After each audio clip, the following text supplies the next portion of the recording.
Boa tarde, pessoal. Obrigada pela presença. E vocês viram na minha trajetória de formação, eu sou licenciada em Química e falo isso com muito orgulho. E optei por fazer pesquisa em Química e também atuar em ensino de Química. Essas duas atuações se conversam, o denominador comum sou eu, nesse caso, e eu faço diálogo entre a Química Ambiental e Educação Ambiental. E nesse seminário a gente vai justamente abordar a educação ambiental e saúde ecológica no ensino de Química. Então eu considero que a pesquisa ela precisa ser divulgada e a educação ambiental é um bom caminho para que essa divulgação chegue até a sociedade, principalmente no processo formativo de professores e também na educação nos espaços formais e não formais. E por isso que a educação ambiental tem esse objetivo, segue essa linha, né? Então, de qual educação ambiental estamos falando? Quando a gente fala em educação ambiental, nós podemos ter várias concepções e várias correntes. E por isso eu destaco aqui que essa educação ambiental da qual a gente está falando é uma educação ambiental na linha crítica. O que significa isso? É uma educação ambiental no qual o sentido primordial é de estabelecer processos práticos e reflexivos e que levem à consolidação de valores que possam ser entendidos e aceitos como favoráveis à sustentabilidade global, à justiça social e à preservação da vida. E essa é uma definição do Carlos Frederico Loureiro, que é um professor titular de educação da UFRJ e é uma referência em educação ambiental no Brasil. E a saúde humana? Mas essas duas áreas, educação ambiental e saúde humana, química, elas se conversam? Tem diálogo entre essas áreas? Bom, a saúde humana, que foi um aspecto muito colocado em relevância durante a pandemia e nesse momento, que é um momento de transição entre pandemia, pós-pandemia, ela não é só uma definição de um estado de não doença. Saúde, segundo a Organização Mundial da Saúde e segundo a nossa própria Constituição brasileira, ela não é apenas um antagonismo de doença. Por quê? Porque ela é definida como um estado completo de bem-estar. Mas não é só bem-estar físico, é bem-estar físico, mental e social. E esses três pilares, físico, mental e social, são muito importantes na área da educação ambiental e que fazem interseção com o ensino de Química. Nós vimos que durante a pandemia a saúde mental ganhou destaque porque várias foram as ocorrências, e a gente observou um grande número de pessoas com problemas na saúde mental em função da pandemia, em função do isolamento, em função das questões sociais vigentes. O que é essa saúde ecológica? A saúde ecológica já é um termo da definição do meu grupo. É uma saúde do bem-estar do nosso oikos. Oikos? Oikos é a nossa casa. A nossa casa pode ser o planeta e pode ser a nossa mente, nós mesmos, ou ambos. Então, o bem-estar da nossa casa é o que a gente chama da saúde ecológica. Mas o que nós somos para o meio ambiente e o que o meio ambiente é para nós? Bom, existe uma relação entre o indivíduo e o ambiente.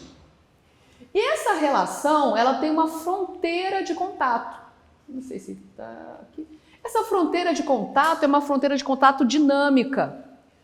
E dentro dessa fronteira de contato existe a ação da educação ambiental, onde o espaço do indivíduo altera o ambiente, assim como o ambiente impacta no indivíduo.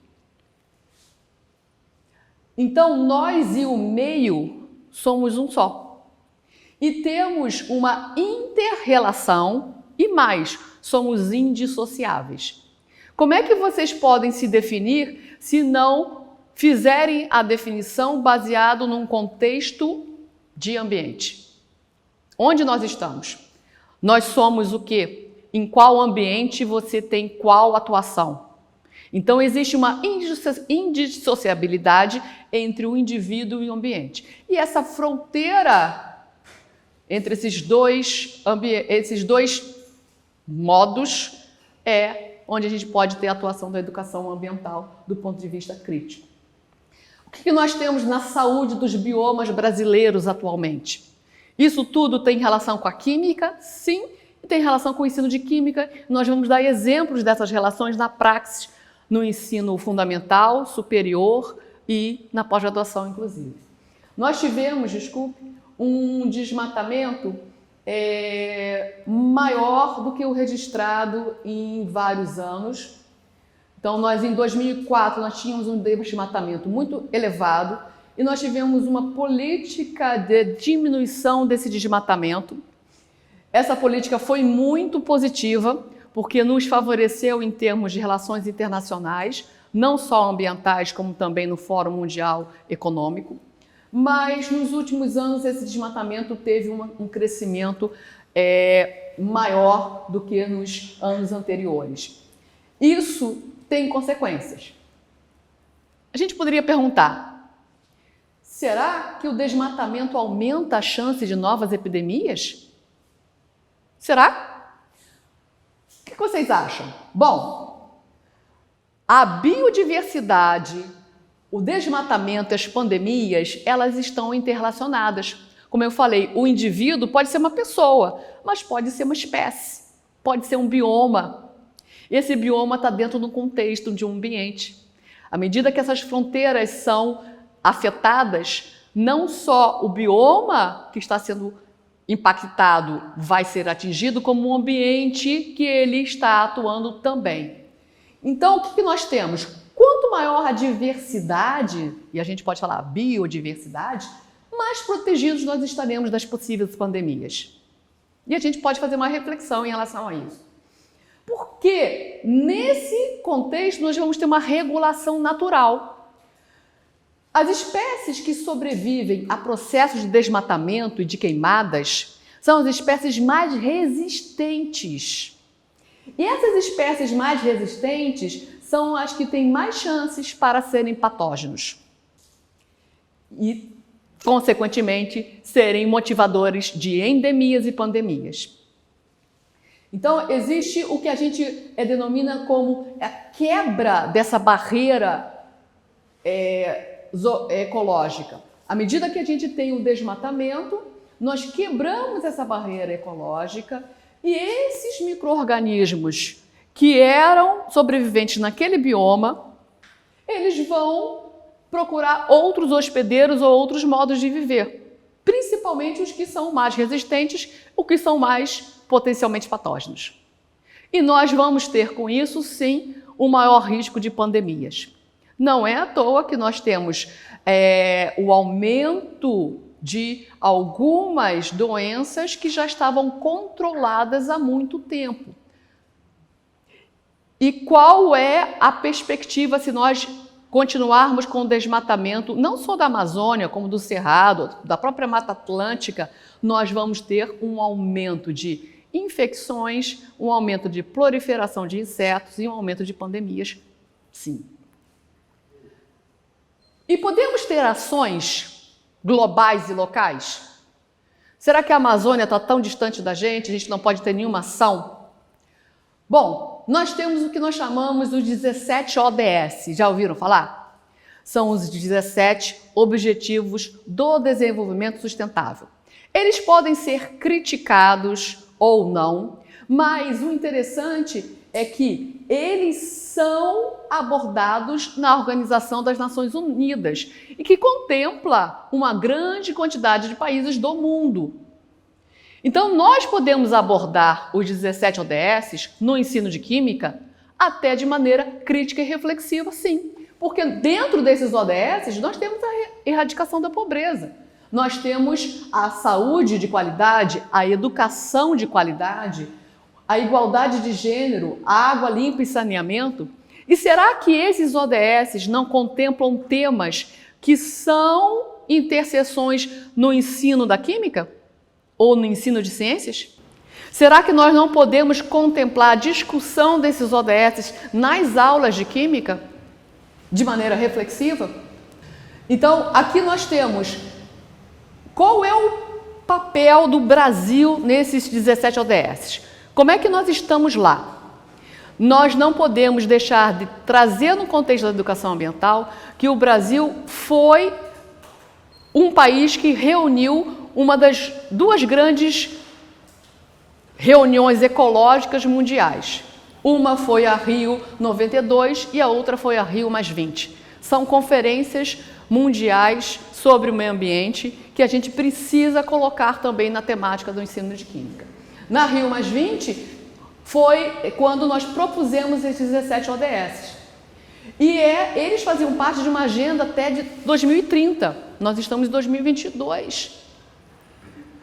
Esses ODS foram oficialmente adotados por 193 países, inclusive o Brasil. Então, quando a gente contempla esses ODS na química, no ensino de química, a gente está tomando uma atitude crítica que o Brasil, como sendo signatário do Acordo de Paris e da assinatura dos 17 ODS, tem um compromisso social, ambiental, sim, firmado com esses objetivos. Eles reúnem programas, ações, diretrizes e que vão orientar a agenda da sustentabilidade até 2030. Mas para que servem esses ODS? Só para estampar como figurinhas? Quais a educação ambiental e o ensino de química se relacionam ou podem se relacionar? Vou dar alguns exemplos aqui. A gente pode relacionar os ODS com o que a gente chama do antropoceno. Já ouviram falar no antropoceno? O antropoceno é uma proposta ainda em discussão para a qual nós estamos vivendo uma época geológica dos seres humanos. O que quer dizer isso?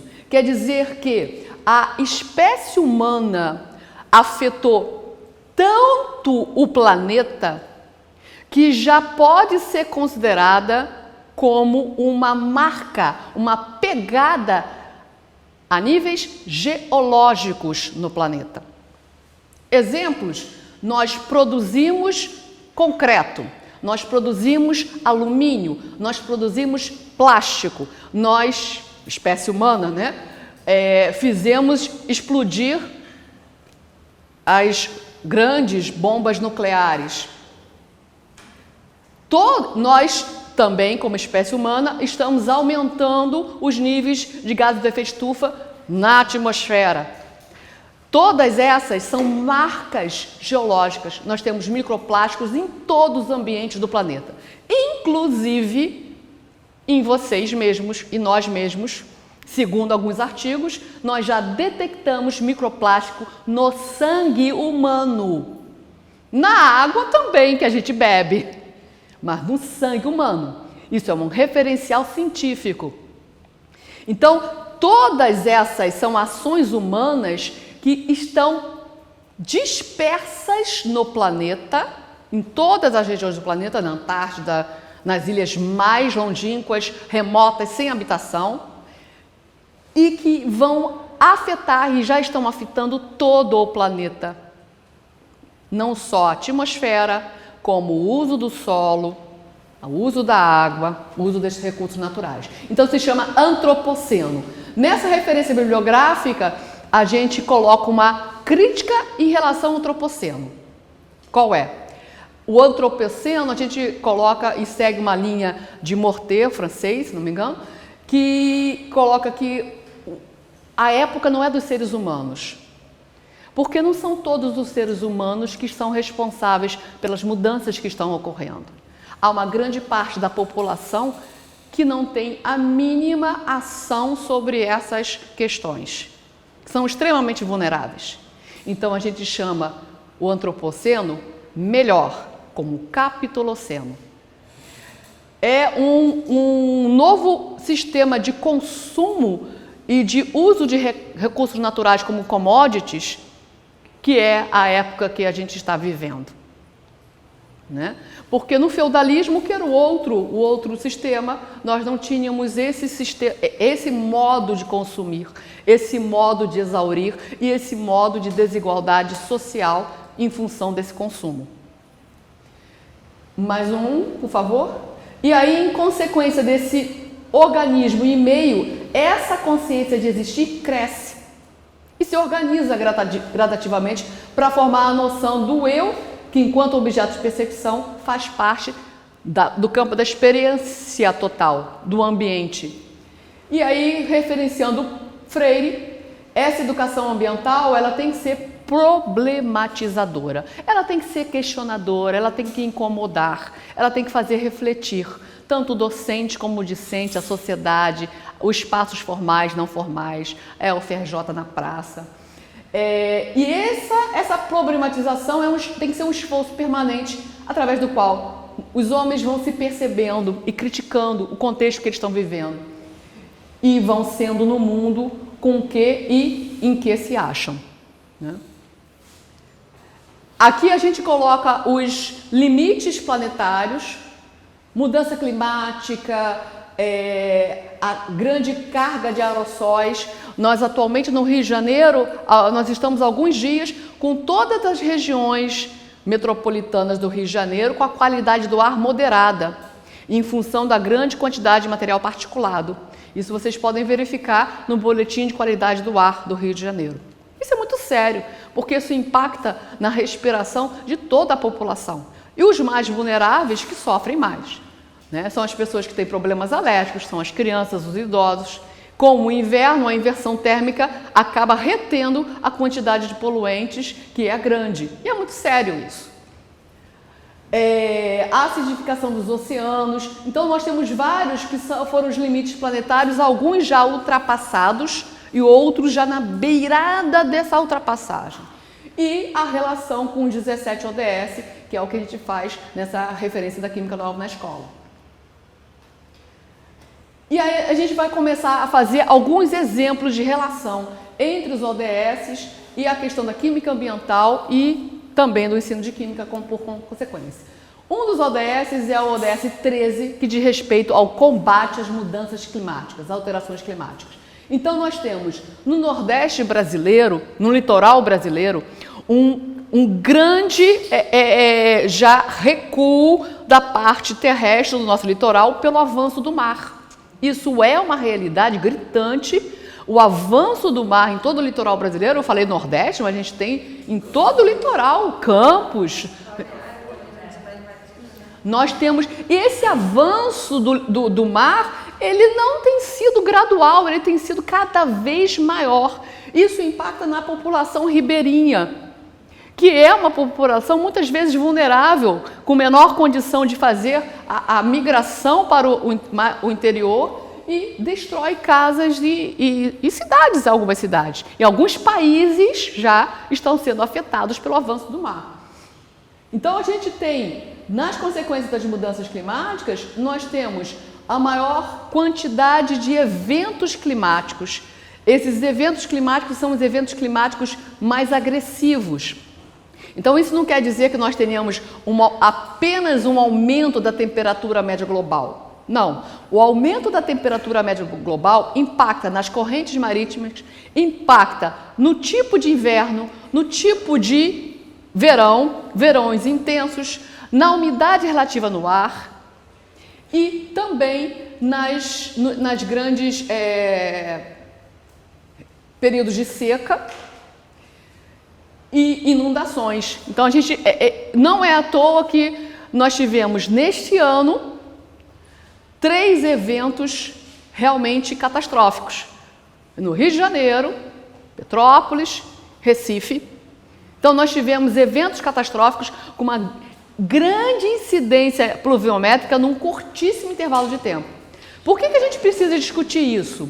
Porque isso está acontecendo e há previsão científica que vai se intensificar.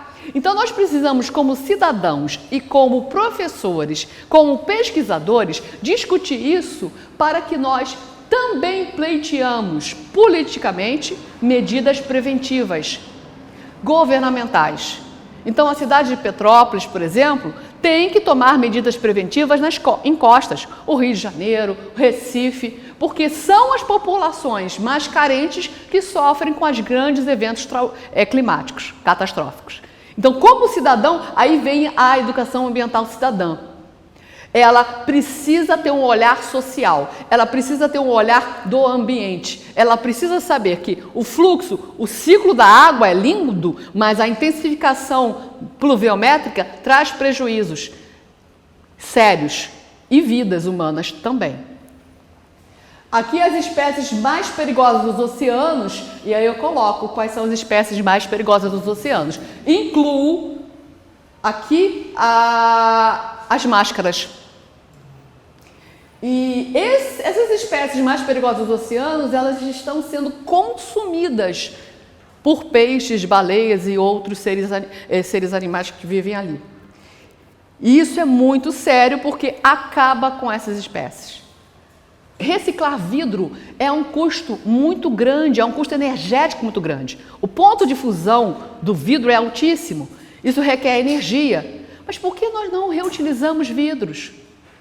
Lembre-se dos seus avós, perguntem para eles se as garrafas de refrigerante não eram retornáveis. Refrigerante, cerveja, garrafas de vidro. Por que as empresas de perfumes não coletam e, de alguma forma, incentivam essa coleta para o consumidor no recolhimento de vidros de perfume, que são caríssimos, às vezes com um artesanato lindíssimo e que são jogadas fora. Olha quanto de investimento humano, de recursos naturais, nós estamos colocando no lixo. Mas que lixo? Onde é o lixo? Tem lixo? Tem lugar? Tem lugar para colocar um lixo? Tem outro planeta para a gente colocar? Vamos colocar o lixo em outro lugar aqui. A gente esconde o lixo. Então, essa é uma política de conscientização, de formação muito grande e que a gente tem que trazer para a sala de aula, sim, explicando o quanto é custoso energeticamente formar uma garrafa de vidro, o quanto é custoso energeticamente também reciclar esse vidro. Por que nós não estamos reutilizando? A vida debaixo d'água é o ODS 14. Aqui é a Baía de Guanabara, não sei se vocês já viram, o biólogo Mário Moscatelli, ele já tem feito diversas filmagens e tem feito diversos apelos em relação à Baía de Guanabara, os afluentes, né, que vão desembocar lá na Baía de Guanabara e também as lagoas de Jacarapaguá. A quantidade de esgoto, aqui a gente é uma vista aérea, a quantidade de esgoto é enorme, que vai desembocar na Baía de Guanabara. Então, há necessidade, os rios Sarapuí e Iguaçu, a gente já fez algumas pesquisas com algumas escola em Marechal, Hermes, em Duque de Caxias, e alguns alunos identificaram, perto da minha escola tem um valão. E a gente fez um resgate histórico, não, aquilo não é um valão, aquilo é um rio. Aquilo não é um canal de esgoto, ali é um rio. Rio Sarapuí é um rio, não é esgoto. E por que está como esgoto? Nós precisamos de água, então vamos comprar água, vamos dessalinizar a água, vamos fazer eletrólise para fazer água pura. Mas por que nós não estamos tratando o esgoto para ele não ser lançado in natura nos nossos recursos hídricos? Nos grandes centros populacionais, como Rio, São Paulo, Belo Horizonte, todos eles. E aí, essa figura da Baía de Guanabara, com quais ODS a gente pode fazer relação? Bom, a gente pode fazer relação com saúde e bem-estar. Saúde ou bem-estar. Água potável e saneamento. Cidades, comunidades sustentáveis. Com a vida marinha, vida na água. Então, de acordo com o que a gente escolher o foco da discussão, nós podemos fazer a relação com o contexto que nós vivenciamos, Rio de Janeiro, Baía de Guanabara, Brasil, e com os ODS, e com qual ODS a gente quer tratar. Se nós estamos falando de água, nós podemos falar em qualidade de água, água potável. O que é água potável? Qual é o custo para nós chegarmos até a água potável? Da onde a gente retira a água para ter a nossa água potável? Muitos alunos não sabem de onde vem essa água. E ela vem dos recursos hídricos da superfície. Não é do subterrâneo, é da superfície. E como é que nós estamos tratando esses recursos hídricos que nós temos nas nossas superfícies? São os rios que vão desaguar e que lá nós vamos captar a água para fazer o tratamento dela. Quanto custo de investimento humano, investimento em recursos naturais, produtos químicos que nós precisamos estudar. Qualidade de água, obtenção de água potável é um tema que a gente não pode deixar de falar em química, nem ensino de química. Se a gente vai falar da fórmula da água e não fala da água potável, da qualidade da água, nós estamos sendo omissos ao nosso ambiente. Porque a molécula da água é uma representação daquela molécula que tem ali e que a gente usa como recurso natural.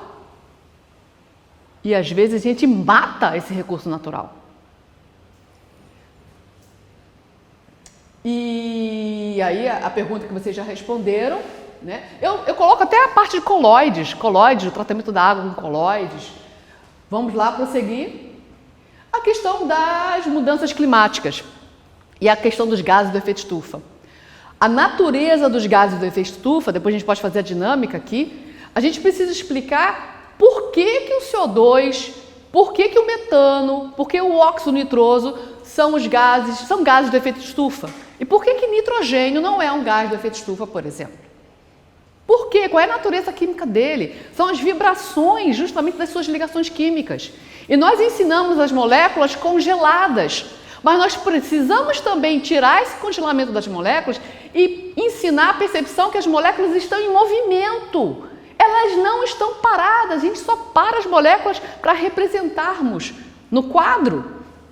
Mas elas estão em movimento. E essas vibrações das ligações químicas justamente são o que explicam a absorção da região do infravermelho, que é a parte da radiação solar que retém calor.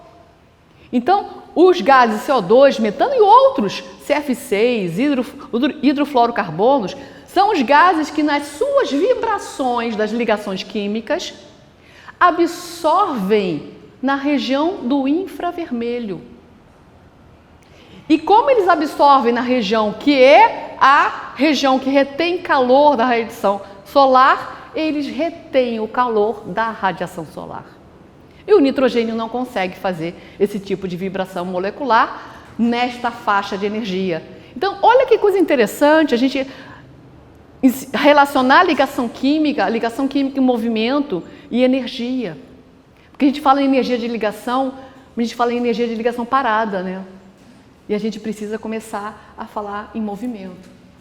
E a gente tem o recorde superou 400 ppm, superou 416 ppm. Com qual ou quais dos ODS nós podemos relacionar a grande quantidade de gases do efeito estufa que estão liberados na atmosfera atualmente?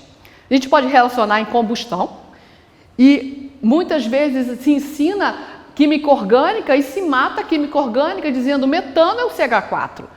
Mas o que é o metano? É o gás natural. Então, a associação do metano com o gás natural é importantíssima. E mesmo com esse nome, gás natural, o gás natural que a gente usa é o gás industrial proveniente dos combustíveis fósseis. Ele só tem esse natural em função da sua ocorrência em pequeníssimas concentrações como natural. Mas o que a gente usa não é natural. Então, em vez de, vamos aprender a nomenclatura, que é muito importante, mas vamos associar essa nomenclatura com o significado que ele tem no mundo. O gás metano é um gás do efeito estufa extremamente problemático, principalmente no Brasil, em função de nós não termos ainda aterros sanitários em quantidade que é a necessária. Nós temos lixões ainda, mesmo depois da política de resíduos sólidos, nós temos lixões. Então nós temos uma grande emissão de metano no Brasil, sim. E também da pecuária, que é uma pecuária extensiva. Então a gente não pode deixar de associar o gás natural a essas questões. E o gás natural é o metano, o CH4. E muitos alunos às vezes aprendem CH4 e dizem nomenclatura metano e não sabem o que é. Então a pergunta que eu coloco, qual é o significado de se ensinar nomenclatura sem estabelecer uma relação com o que a gente vive? Qual é a razão de explicar ciência e química sem estabelecer significado com a vida? Bom, e durante a Covid nós fizemos fizemos alguns projetos de divulgação científica, e aí nós temos a educação ambiental no contexto climático e na pandemia Covid-19. Qual é a ação ou quais podem ser as ações e quais foram essas ações da educação ambiental durante a Covid, por exemplo, no grupo nosso? A gente trabalhou a saúde de qualidade, por exemplo, e a vida sobre a Terra, ODS 3 e ODS 15. Olha que coisa mais reflexiva e importante, ODS 15, a vida sobre a Terra. Por quê? Porque quando chega um vírus novo, nós, como pesquisadores, como professores, nós temos a missão de entender esse vírus novo. Em qualquer publicação. A gente não precisa lidar com esse vírus, mas qualquer artigo científico que esteja já sendo publicado, nós precisamos ficar a par do que está acontecendo. Nós não podemos nos eximir de não explicar ou não relacionar cientificamente o contexto que a gente vive. Não está acontecendo uma pandemia, tem um vírus aí, vamos continuar, gente, vamos lá. Estequiometria, vamos lá, 1 mol de metano, quantos mols de... Isso, prestem atenção, isso é cegar. E muitas vezes nós somos formados nesse sistema de cegueira e nós continuamos a propagar essa cegueira. Então fiquem atentos com isso, reflitam a sua própria prática. Eu até hoje me questiono e reflito.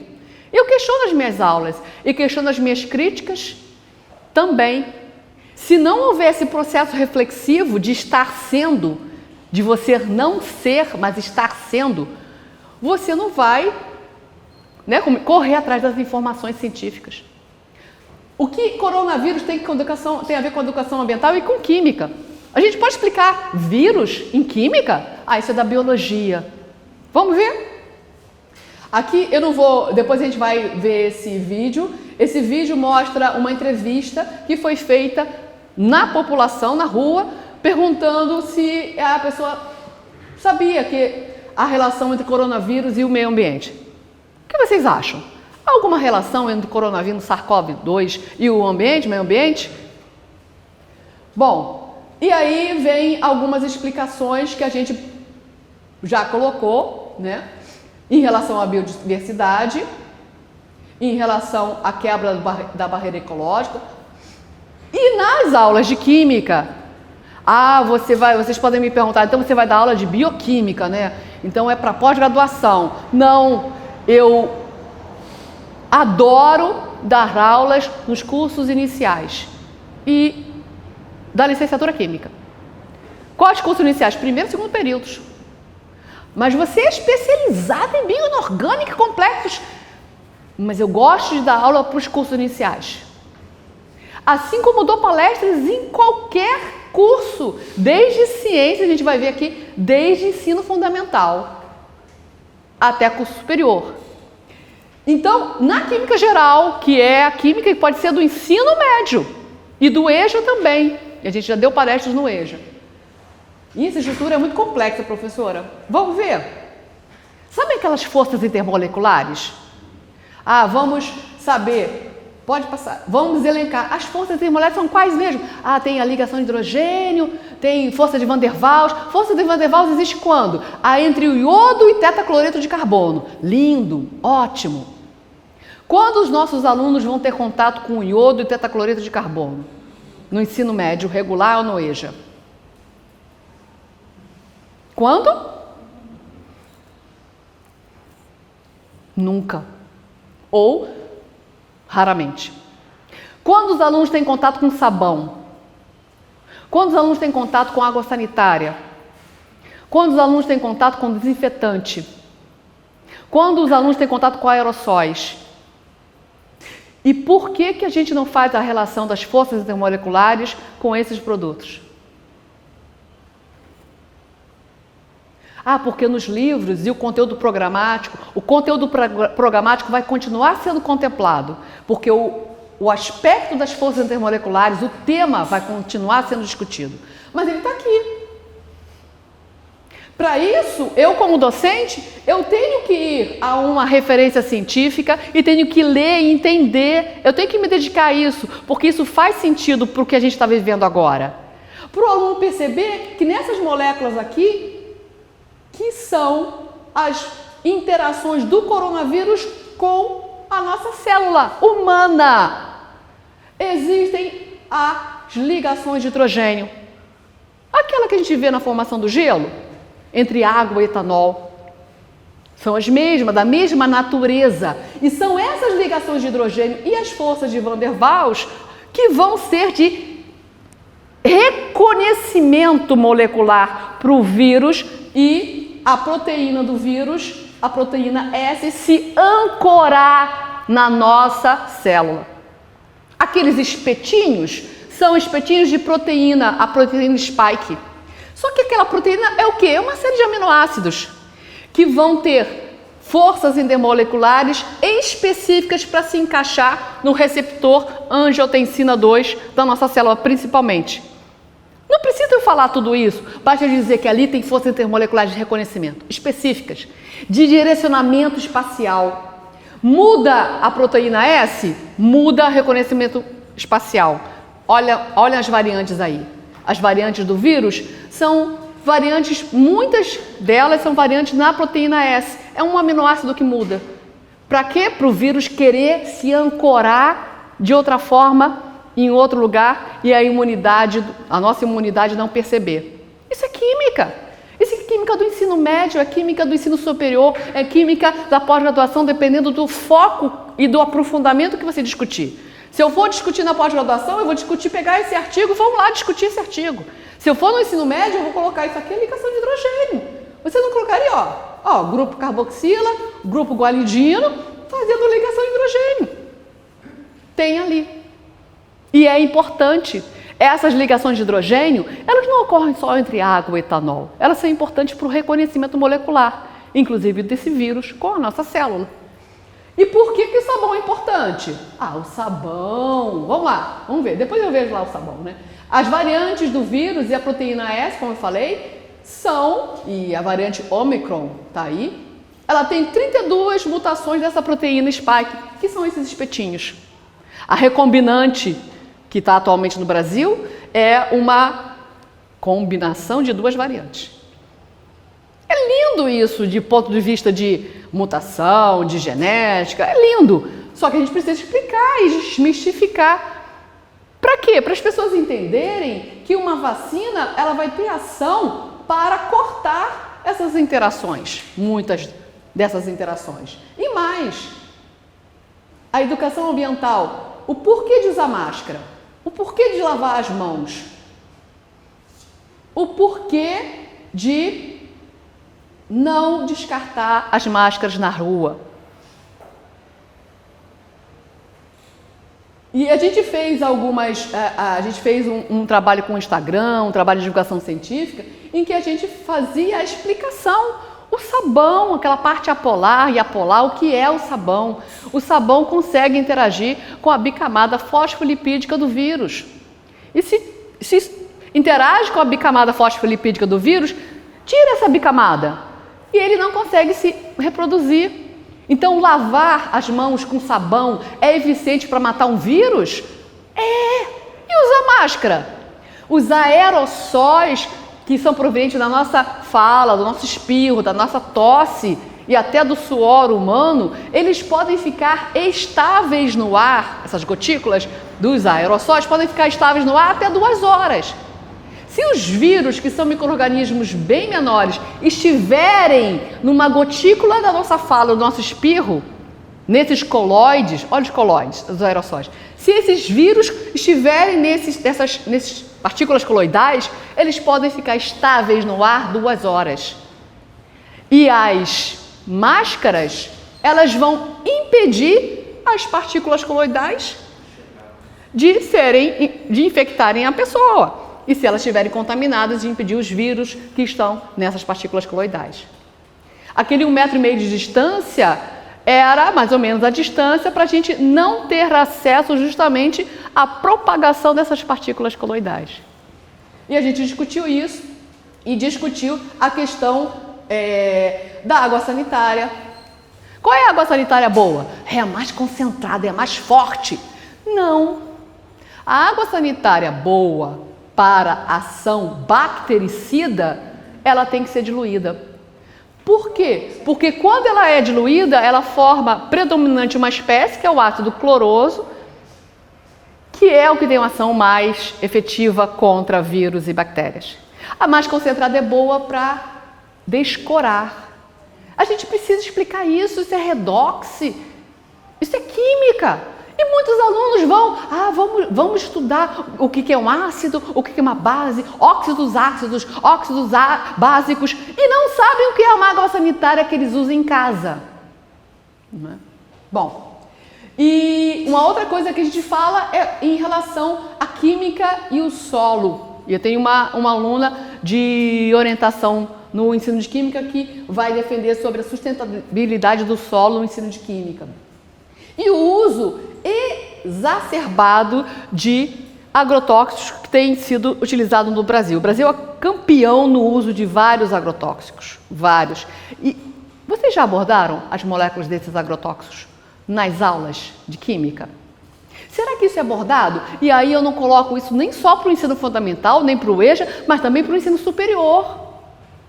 Será que isso é abordado no ensino superior? Ou nós ficamos mais atrelados ao estudo, que é muito bonito, ao estudo mecanístico de como aquelas moléculas podem ser sintetizadas ou obtidas? E o uso exagerado de agrotóxicos tem matado uma filosofia que é o sistema de agrofloresta. E que a gente precisa reaprender, porque a gente não aprendeu com os povos originários. Plantar um tipo de espécie, também com árvores, grande porte, também com algum animal, mas é integrado. Sabe o indivíduo e o meio? É respeitar o meio. Porque quando a gente coloca uma plantação de monocultura ali, a gente está respeitando o meio? Existia antes fazendas e fazendas de monocultura de soja, mas a monocultura de soja é importante para alimentar as pessoas. O Brasil é um grande campeão de produção de grãos e nós temos 33 milhões de pessoas passando fome. Será que o cultivo em grande e largas extensões é para alimentar o mundo? De qual mundo a gente está falando? E é por isso que a gente precisa aprender a cuidar a saúde ecológica, do nosso oikos. Qual é o oikos para você? É a sua casa? É o seu planeta? Né? É a oca do Parque Lage que foi incendiada? É o planeta em aquecimento? Né? Qual é o nosso oikos? E cuidar da saúde ecológica passa também pela questão da saúde como física, mental e social. Passa para um aspecto que nós não estamos considerando na formação dos nossos alunos e também dos nossos professores: o social. As relações sociais, elas precisam ser vivenciadas. Em relação ao social, não quer dizer, todos vão ser amigos? Não, nós precisamos aprender a nos relacionar na turma. Quando eu dou a minha primeira aula nas turmas, eu digo, essa turma, vocês sabem, é um grupo social. Vocês sabiam disso? Alguns ignoram o grupo social e não quero isso não. Eu sou mais gás nobre, não quero me misturar não. Será que a gente pode continuar a ser assim, sozinho? Ou achar que somos sozinhos? E aí eu dou referência ao Ubuntu, que é quando todo mundo se reúne para conversar e fica uma roda, olha que roda interessante, que todos podem caminhar. Então, nessa fronteira de contato, a gente tem a educação ambiental. E nós temos a química ambiental e a química e a ciência como um fator muito importante de divulgação.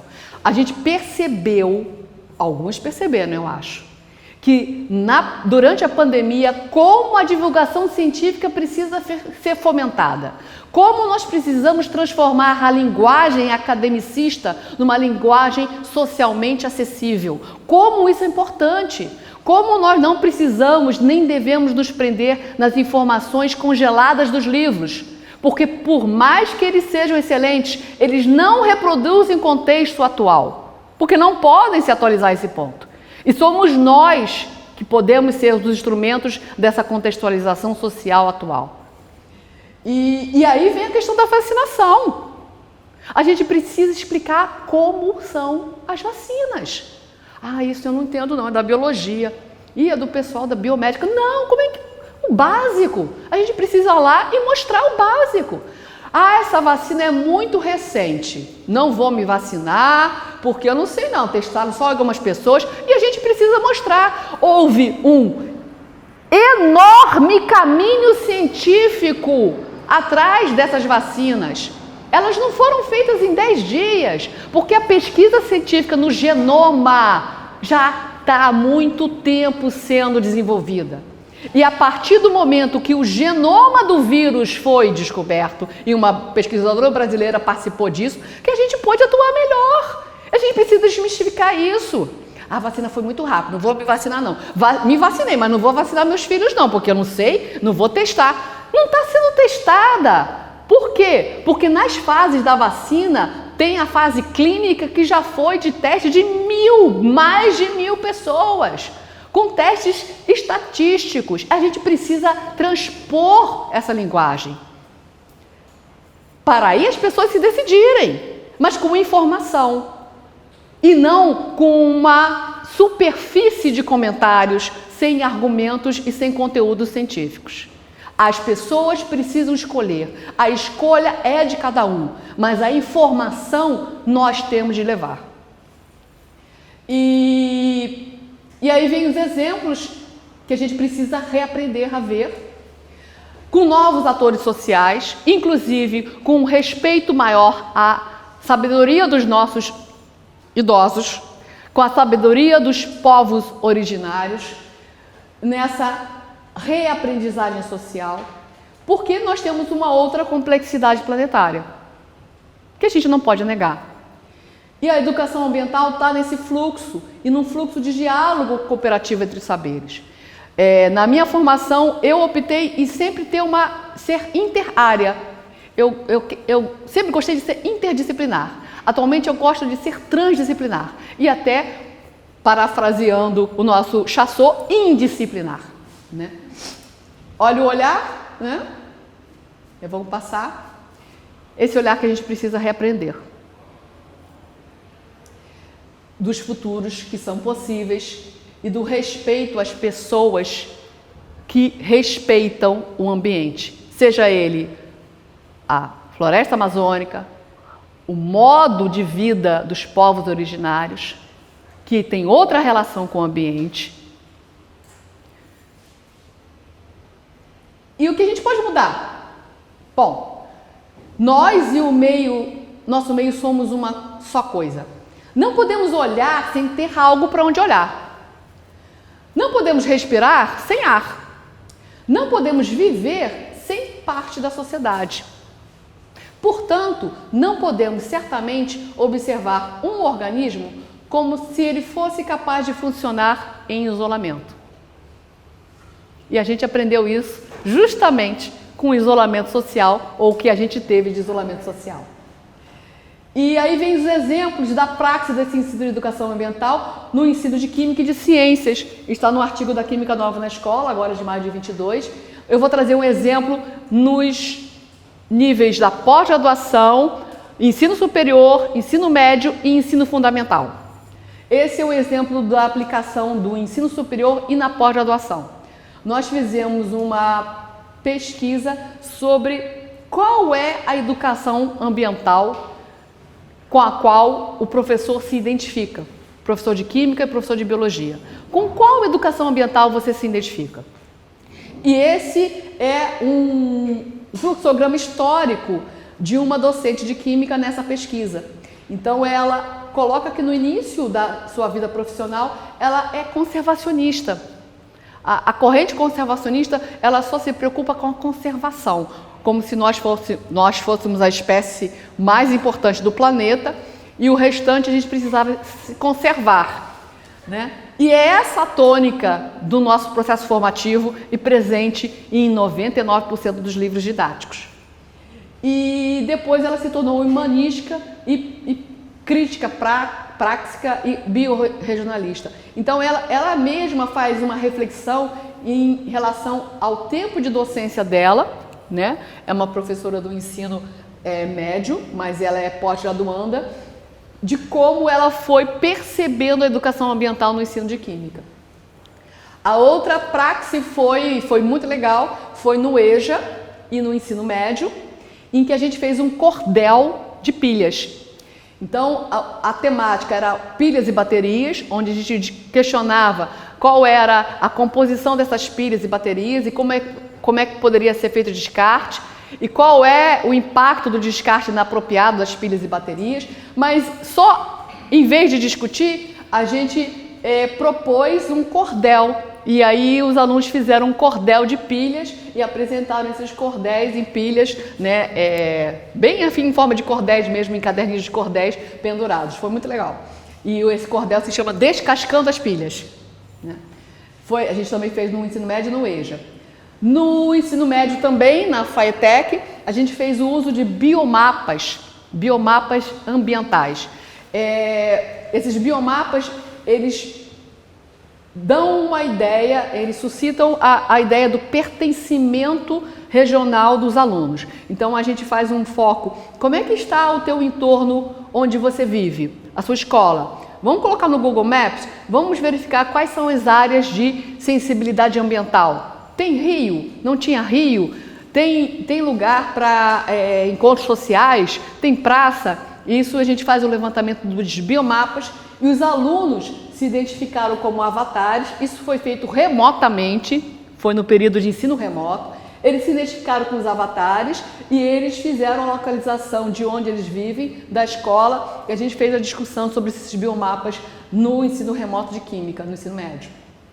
O outro a gente fez no ensino fundamental, também no ensino remoto.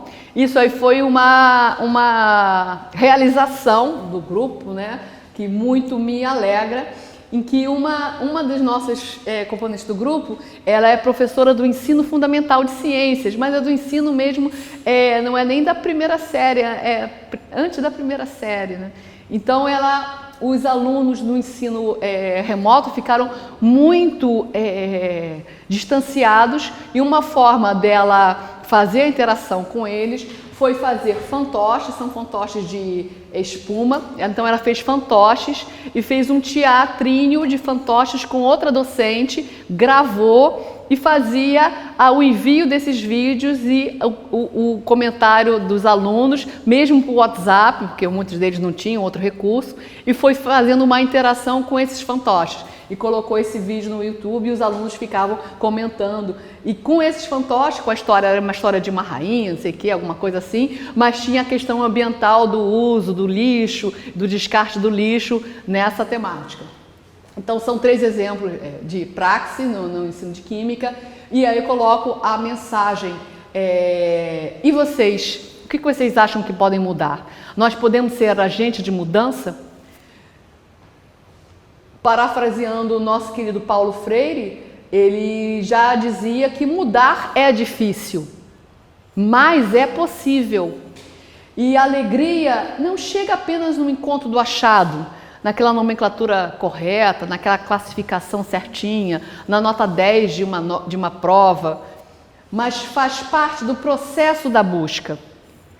E ensinar e aprender não pode dar-se fora da procura, fora da boniteza e principalmente fora da alegria. E aí eu termino a nossa apresentação, agradeço e homenageio aos Munducurus, né, e a todos que são defensores dos povos originários, né, a gente sabe muito bem como os acontecimentos recentes têm nos mostrado como essa defesa é importante. E o meu contato, caso vocês queiram saber de mais alguma ação, de mais algum projeto do Grupo de Educação Ambiental. Agradeço muito a vocês e convido-lhes a refletir sobre as ações que vocês possam implementar daqui por diante. Muito obrigada.